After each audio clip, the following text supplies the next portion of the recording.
Hey friends, and welcome back to my channel. I'm AmandaMuse, mom of two, person who likes to use bad words, but I'll try not to use some in this video. Cool? Cool. On Instagram, we have been talking about change. We have been talking about friendship. Shoot, we've been talking about change on the podcast, in fact. One of my most recent episodes was all about transition, big changes, and, one of the things, actually, one of the top 3 stressors of life is moving. The other one is like death of a loved one and divorce, I think it is. And I think number 3 is moving. And one of the reasons that moving can be so stressful is that, first of all, your core, your stability, these are my neighbors, these are my people, this is my corner store, is all changing. And that can be very upsetting. And sometimes, whether you're moving to another part of the city, like we have, or to another continent, we've also done that, you sometimes have to change your friends or find some new friends, because if I've learned anything with my many travels, with living in many places, is that friendships and relationships a lot of the time are based on proximity. If you can pop by for a coffee, if you can meet up casually without, having to pack a suitcase, it makes things easy, that's for sure. And naturally, with having moved just 1 month ago and moved into this new house, something that's been a top priority for me specifically, not so much for my friendships because I have a car and we're still in the same city, but mostly for my kids. And how am I gonna make friends for them? This is my top priority, I'm not even kidding, was get some friends for Esme and Jack, because friendships, play dates make the world go round, and I want them to feel like they enjoy their new hood, And from all of this has come conversations with you guys, like, how do you make friends? Whether it's making other mom friends, making friends or connections for your kids, or maybe even friends for yourself. And I've spoken about this before, but I want to jump into it today. That was a long intro. Let's do this. I'm going to start with how I have navigated the space for my kids right now, because it is fresh and top of mind. One of the ways that I find to make connections is you got to be in the places where people are going to be. Kind of goes without saying. It might seem simple, but sometimes that's hard to do depending on your job, how your day is scheduled. We are fortunate that I work from home, so I do have some flexibility there. That said, I tend to be working in the day. Like, I don't plan for a lot of social time in the daytime because I'm sitting in my office, honestly. But in the evenings after dinner, I'm a big fan of the nice evening walk with our dog, and we do have some local parks. And so what we started doing was hitting up the parks. We went on one of our evening walks. There was nobody at the park. The previous night there was a little girl, like little, maybe not even 2. The kids love that, but that's not gonna work out for play dates, We need kids that are of the same kind of age and development kind of thing. So anyhow, we go to the park and we were like, well, there's nobody here. We saw a park in the distance. We're like, well, let's walk towards that one. And as we were on our way, a family was sort of cycling into the park. Mom, dad, 2 kids, a girl about Esme's age, and a boy a little younger than Jack. And I gotta say, truthfully, I wasn't totally like in top form. I was feeling a little tired. I'd been doing a lot of moving that day. Or no, it wasn't even moving. I'd been filming a video and I was just like exhausted, honestly. It was a big campaign I was working on. Anyhow, I look at Esme and she was kind of like looking at the little girl, and I said, do you want to go back to this park? She's like, yeah, cool. We walk back to the park. Esme goes, I go, okay, go say hi. And there's always that little shyness that can happen, right? And I sort of just held back a little, smiled at the parents, this and that, kind of seeing like, are the kids gonna do this thing? They started chatting, and so I walk over and say, hey, like, we just moved to the neighborhood. That was my intro line, and then the conversation just flows from there. So I guess my tip is, don't be afraid to make the first move, to say hello, to smile, to share a little bit of like personal information, in the sense of like, I wasn't dropping my address or anything, but it's like, hey, we just moved here and this is the story, and hey, I'm like really excited for my daughter to meet some friends, and how old is your daughter? And as you start talking, you realize like people are sort of in a similar phase of life when you've got kids around the same age. You know, you talk about life, you talk about where you've lived, if you've lived in a few places. We talk about our jobs. And then as the conversation starts to go, you realize, oh yeah, the kids are like getting along, like this is great. And there's that point in the conversation where I'm just really straightforward and I'm like, hey, I would love to set up a play date. Can I get your number? And I'll text you and we can go from there. It's that simple. Sometimes though, what I perceive to be very simple as an extrovert does not seem so simple for other people. And I guess my only tip there would be try not to overthink it. Like, just know that the worst thing that can happen is the person says no. That's it. Or they're not from your part of town. They're visiting grandparents. Cool. Well, hopefully we'll catch you on the next visit or whatever, and you can kind of wrap it up. But I think it's just realizing, like, sometimes we overthink things to the point where it's like a roadblock. If we just allow ourselves to go, what's the worst? The worst thing that can happen is the person says no, and you carry on and you go home and you forget that happened, you know? But for me, the outcome is that I'm providing hopefully some friendship for my kids, and that's like my goal, you know? And what's kind of cool is the parents are awesome too, and I think we're gonna be friends. So I'm like, sweet, everybody wins. That was awesome. And I think that those same tips can be applied to grown-ups meeting friends. Like, you know, whether it's going to a class that will allow you to chat with people. And I say that because there are certain classes where it's harder to socialize. But even then, there's still a way.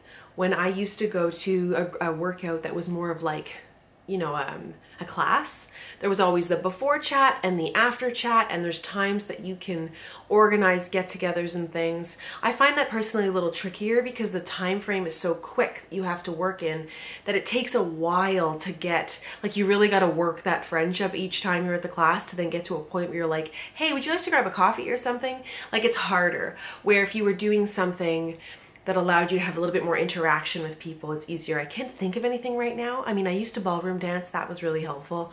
But in this season of life, I'm not really doing those activities, so I find that a little harder. But if you are a parent with kids about my age, my kids are 5 and 7, you know, school pickup and drop off, you tend to meet people. Their school activities, you tend to meet people. I just think it's so much easier when you've got something. Like if it's a dog you're taking to a dog park or a kid that you're dropping off at school, it's like this little ticket and you're like, hey, we have something similar. Let's be friends. And it tends to make things a little easier. And then the flip side is when you do have friendships that you're trying to nurture, but your time is sparse. This is an area that I struggle with a lot. So in order for me to do what I do here, as you know, I spend a lot of time doing it. It's just kind of how it works.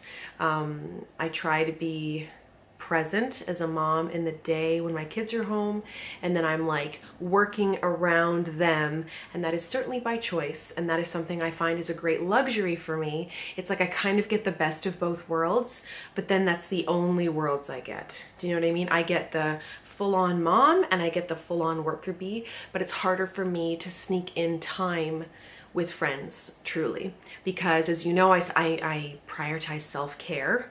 So in order for me to be a good mom and a good worker, I need to have a good, clear noggin.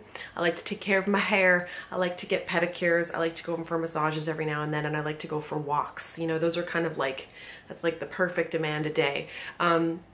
But unfortunately, that means that it requires some effort on my part to make sure that I'm being social and seeing the people that I care for and enjoy their company. And I finally made a point last week where I was like, Amanda, the summer is flying by and you have seen no one. Like, this is insane. I also realized that it's really hard sometimes to get together kid-free. So I did two things. One, I organized a spontaneous coffee date with a friend, and it was fabulous. And then from said coffee date, we have planned to attend a concert in September, and we're very excited. So that's going to be awesome, where 2 other friends will be joining us. I also organized a girls' night tomorrow night, where we're going to go for some drinks and catch up, and it's going to be lovely. And I just started to realize, like, if I don't plan it, it may not happen. And you may be the planner in your group. I'm not usually, to be honest. They do make lots of plans. What I just started finding was that I'm not able to attend any of them because my life is a little hectic. I don't have a super set schedule because Dean's schedule fluctuates all the time, and it's just really hard to make plans, if I can be totally honest. Because most people like to plan a couple weeks in advance, and I don't have that luxury because Dean's schedule is month to month. So it's always changing. Anyway. So I did that, and then I was sitting back and I was like, ooh, I'm feeling rich with power. I'm seeing all these friends and I love it. And then I realized, hey, Dean's away. I have a free day on the weekend, and I have some friends that have kids, and I have kids. Why the hell are we not getting together and letting our kids play and us just chat and have a great time? So I invited them, and I have to say, this was totally out of my comfort zone because I had this like theory in my head, and I've said this before and I've said it a few times, I think even on a podcast, but I had this thing in my brain that was like, people work 9 to 5 Monday to Friday. So their evenings, they likely want to rest and like aren't looking to plan these social events. Then I was like, well, if they're working 9 to 5 Monday to Friday, on the weekends, they also want to just be with their families, and like, that's that. So I wasn't seeing anybody. Do you feel me? Like I was just had this in my mind that like, oh no, everybody's busy and everybody's doing their thing. And I was like, this is the dumbest theory ever, because now I'm not seeing anyone, because I'm not seeing them in the week and I'm not seeing them on the weekends. I'm not seeing anybody. And I was like, screw it. I'm going to throw it out there. And then guess what? The play date happened and we had like the best day, and it was so much fun. Again, it just comes to putting yourself out there. I personally struggle at times with being not vulnerable with feelings, but vulnerable with feeling like, I don't explain this. I guess it's rejection. That's what it is. I'm just like trying to think of a word to describe this. It's like, I don't want to ask you to come over or ask you to do something because you might cancel, and that's going to hurt my feelings. And I'd rather not hurt my feelings, so I'm just never going to ask you to do things. Dumbest thing ever, because I never see anybody, and I'm such a social butterfly. Like, I love seeing people, and I love spending time with people, you know? So I'm working on that, and I'm overcoming my thing of like not wanting to organize stuff. Like I even hate having like birthday parties. I'm like, oh God, no, because it would hurt my feelings if people like didn't come to my birthday. And that's happened before. It's interesting as I'm saying this, I'm like working through this in my brain, like, oh my God, that's totally what it is. And it's weird to like kind of label that feeling. Like I am all for you planning it and me going to your event, but I have a really hard time being the one who organizes it. It's like that fear of like, oh, I'm putting myself out there, and what if you don't want to come, and what if you have the worst time, and you know, all these stupid things that your brain tries to trick you into thinking. So I guess my tip at the end of all of this is put yourself in situations where you're going to encounter people who are like-minded to a certain degree, have similar interests or similar seasons of life to allow you to plan get-togethers. Second of all, don't do what I do, or do what I'm trying to do right now, which is rejection is a natural, like, it's a natural thing that happens, but it's not always about you, Amanda. Like sometimes people are just busy and they can't attend, and you'll be fine, and there will be more events and more gatherings. But don't be afraid to put yourself out there and create the fun environment that you want to be at, and then invite people to come. Right? And then just make a point to water, and you know, you water plants, you nurture those relationships, and send the text, even if it's just like, hey, I haven't seen you in a while, but I just want you to know I'm thinking about you, and I look forward to when we can grab a coffee again soon. That type of thing. It makes people feel really good. It takes 2 seconds to like nurture a friendship. And sometimes it's just like, hey, I've got an hour this afternoon. I know it's a long shot, but are you free for coffee? And if they're not, totally cool, come back and do that again, and they will likely reciprocate. You know what I mean? We can talk at another time about when we need to like certain friendships and when it's not worth putting the effort in. But for this video, it's all on the up and up. And I just hope that perhaps you walk away with like 1 or 2 tips, or even just like a sense of confidence and feeling empowered that you are worthy of friendships. You bring something valuable to the table.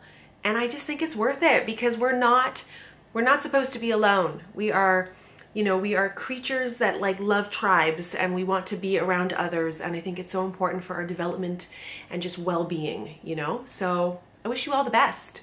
I thank you so much for watching. Subscribe if you're new, and I'll see you in the next video. Bye!